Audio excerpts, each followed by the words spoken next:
After $100 million in Amazon sales, we noticed a pattern. We audited 50 brands selling 7 and 8 figures on Amazon last year.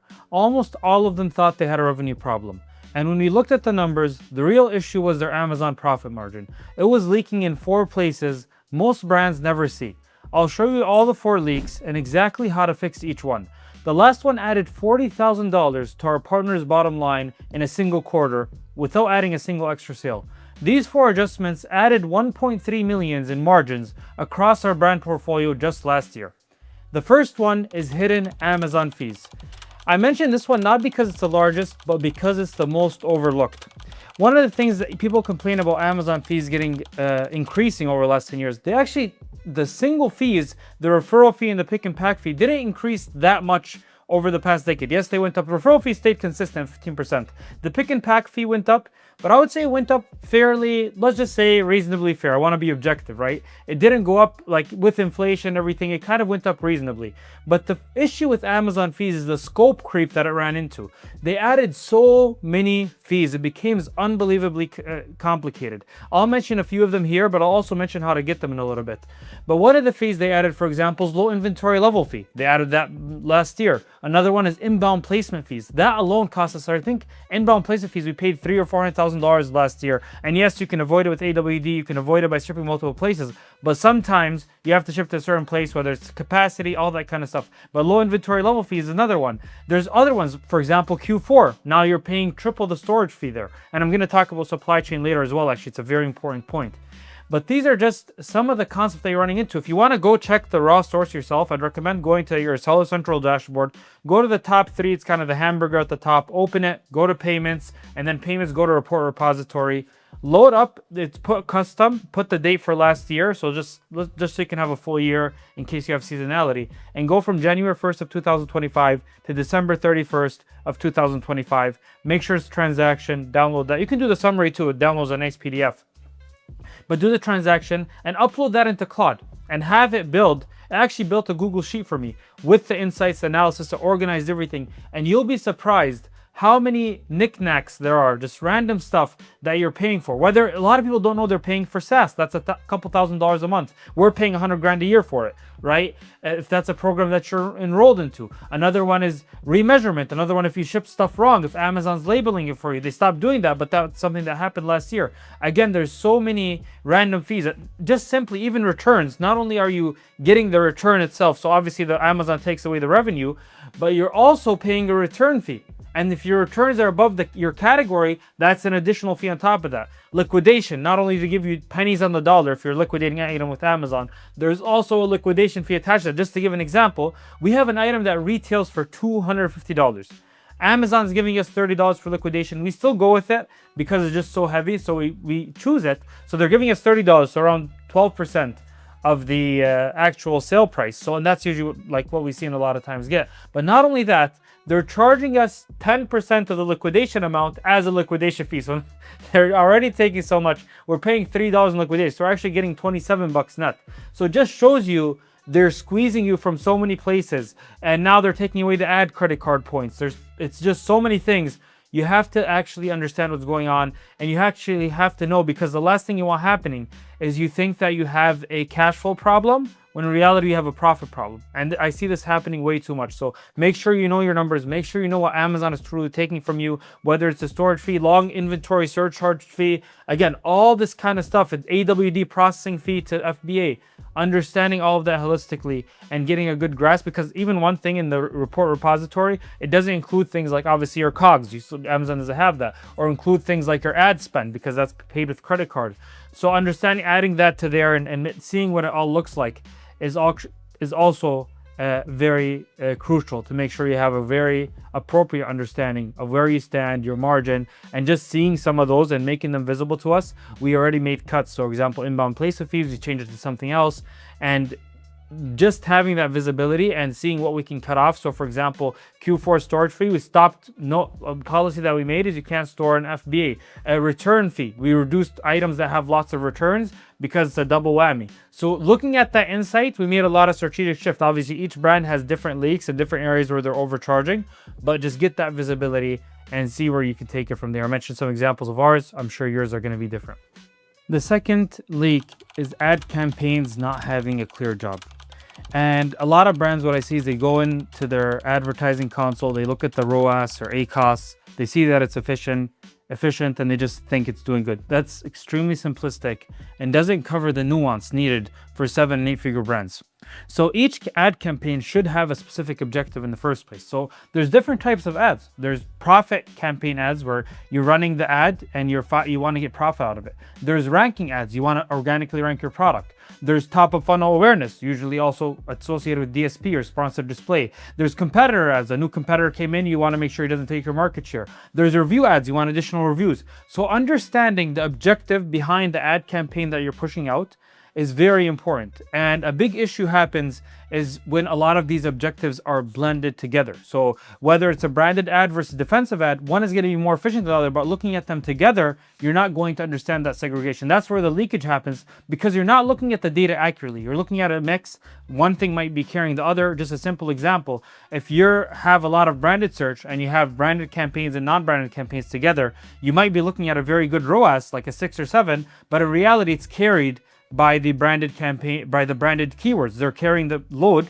and your other campaigns that are supposed to be ranking or profit, they're actually extremely inefficient. But because your brand is doing so well, it's overcoming that inefficiency and you're not able to take a look at it. So then you're leaking on the unbranded. I'll give it more examples later, but I just wanted to get that out of the way. So when you have different campaigns, each campaign has a different KPI. So for example, for your profit campaign, the campaign from that is obviously you want each sale within that campaign to be profitable. You can't afford to overspend. So you want to make sure that, let's say your contribution margin is 20%, you can spend 10% on tacos. You're still left with 10%. Again, that's just a simple example. So that way, each sale within that profit campaign has to be profitable. And you know what ROAS or you have to be at, so you kind of reverse back into or ACOS. Your ACOS has to be 20%. As long as it's under 20%, you make your desired 10%, that's fine. If it gets to 25%, then let's just say simple math, you're making 5%. Okay, that's too little. We have to take out some campaigns from here. It's not achieving its desired objective, right? So then the other one is ranking campaigns. And this is one that we do a lot, is SKCs, single keyword campaigns, to rank for a specific keyword.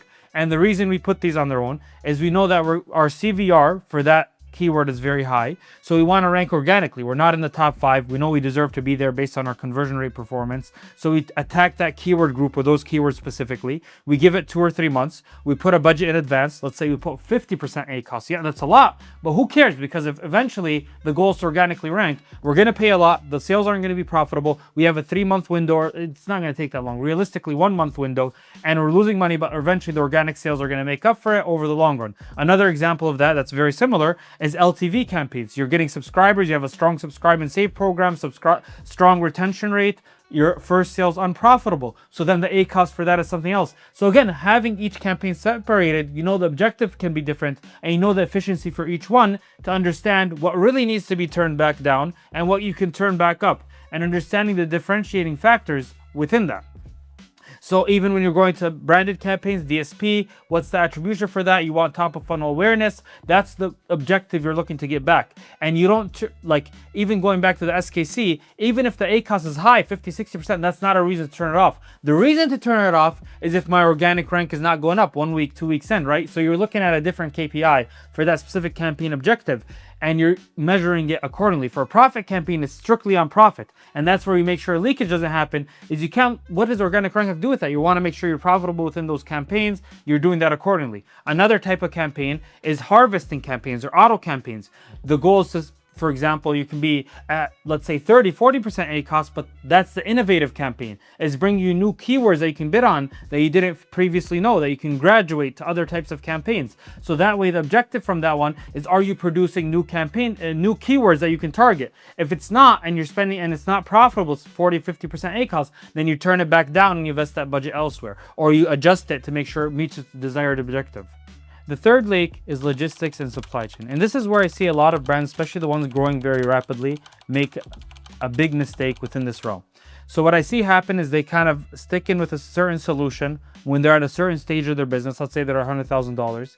And then even though they're growing, they stick with that solution. They stick with that stage. And what we've seen happen, I'll just give you an example from a brand last year, right? They were with a specific factory that was in China, and their products were arriving in the West Coast. That factory. Now the tariffs happened. They had to switch to Vietnam. And they switched to Vietnam. And the products then started arriving to the East Coast. But the issue is they were using a 3PL in the West Coast. So that's where they didn't analyze that, okay, my shipping strategy, my shipping solution has to be dynamic. I have to find a solution now on the East Coast, right? Another common example is paying for inbound placement fees within this solution, right? So initially when you're smaller, you could you have to pay for inbound placement fees. You don't have enough volume to ship it to 5 FCs. But once you get to past 10 million, 20 million, 30 million, you have to start looking at that as a cost center. And it becomes also more significant because per unit, you're selling more units. You want to make sure that you're being more efficient. So then you're looking for a supply chain logistics solution, whether it's a 3PL, maybe your initial 3PL didn't have that capability because you were working with a small 3PL, you didn't have enough volume. Now you move to a bigger 3PL or a bigger partner like us. That's what we do for partners. We have 5 warehouses across the coast. We ship it to numerous facilities, right? Because that's how we support our brand partners, our Amazon brands. That's one of the ways we grow them is by partnering them on that solution, right? So when you have additional volume, you can afford to ship it, or you work with a 3PL that can, right? And that's where we're not technically a 3PL, but we have those capabilities within our Amazon solution is that can ship it to 5 different locations, so you avoid the inbound placement fee. So you make sure you're changing. Another example is if you're selling now in Target or you're selling in retail, you need a shipping solution that accommodates for that. So you have to be dynamic, and you're not sticking to the old one and paying lots of fees to accommodate recent updates you had. So that's a very important concept. Another simple one within this is like even FB storage fees. Now you're testing new products. You want to make sure that you're, for example, storing in AWD, not storing in FBA, or you're storing at your own warehouse or at a 3PL. Especially when you get larger and you have more SKUs, it's easier to lose track of what's happening, and you could find yourself paying a lot for FBA storage fees, inventory age surcharge. Because you're longer in the game, you now have stuff that's over 6 months. You used to call it LTSF, long-term storage fee. And you have to make sure that your products are more recent, especially the ones at FBA. Again, if they're at your 3PL, it still sucks because you have cash tied up, but at least you're not paying a compounding fee on them with Amazon's shipping solution, because it's becoming more and more relevant with Amazon FBA and Amazon making clear that FBA is strictly for fulfillment, not for storage. They have JWD now in China, global warehouse distribution, AWD in the US. And again, you have your own warehouse, your own 3PL to accommodate navigating that solution.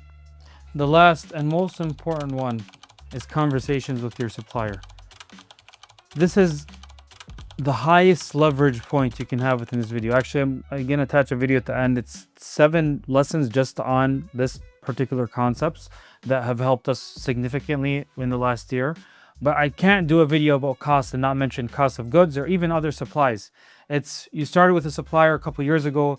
You kind of things are on autopilot. Even maybe if you found them in Alibaba, that's fine for initial testing, but it's the worst thing you can do over the long run. It's because these suppliers, they are usually working through a broker. So you're not even dealing with the supplier directly or the manufacturer, especially if you find them in Alibaba or even in general. You can find that so often I speak with brands. Actually, just last year I spoke to a brand. They're in the office and home supplies, and they do approximately $80 million a year. And they just realized after 7 years in business, they were working with a broker that was upcharging them 30% over what their actual manufacturer price was. And they visited that person, they talked to them, but they never really audited it as thoroughly as they should have. And that's significant because for 80 million, their COGS was approximately 25 million. So 25 million, if they were charging them, let's say 30% more, I'd say what's that? 18 million, 18 times 1.3, that's $7 million approximately in costs that they were able to shave off just by changing that. That just shows how much the leverage is. And this is especially a variable cost because the more you grow, the more you sell, the more relevant it becomes. So again, going back to your suppliers, a lot of things you can do. Obviously, the first thing is making sure you're dealing with the source direct. Another thing that you should be doing is visiting these suppliers in person.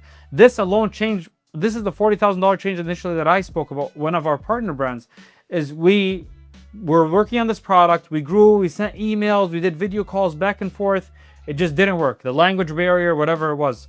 We went to China directly. We went to there with one of our reps. We had a translator come in with us and we met them in person. We talked about what our future plans is. We prepped a deck, all that kind of stuff.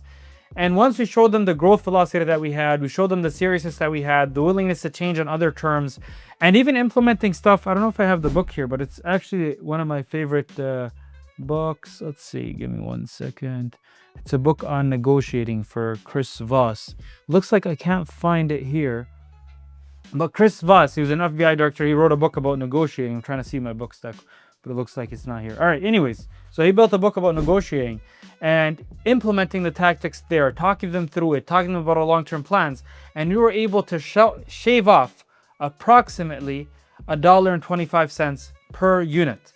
And that's where the significance came. It ended out based on the units we sell would be approximately $40,000 because we were selling approximately 10,000 units a month, 12,000 units a month. So that's where it adds up to a quarter being that much. So it just shows after that visit, we went back, we brought them a gift with us, all that kind of stuff. The trust was there. They'd rather deal with us. We also did mention that we were talking to other people. They wanted to retain us. So implementing all the tactics in that book, building that personal relationship allowed us to save that much. Which other move can allow you to have that much leverage? And whether even don't think just that much. Even if you're looking at supplies, one example is we were ordering boxes to ship our products for a Minnesota warehouse. And we were dealing with someone in New Jersey initially. And they had great rates, but we were like, okay, yes, they're giving us a good cost per, but the shipping was unbelievable. So we found someone in local Minnesota that the cost per box was 20 cents more, but the shipping was free because they're local. It's a 30-minute drive. They just dropped them off. So getting local when you can, avoiding shipping costs. And that goes into the second point, is having 2 or 3 options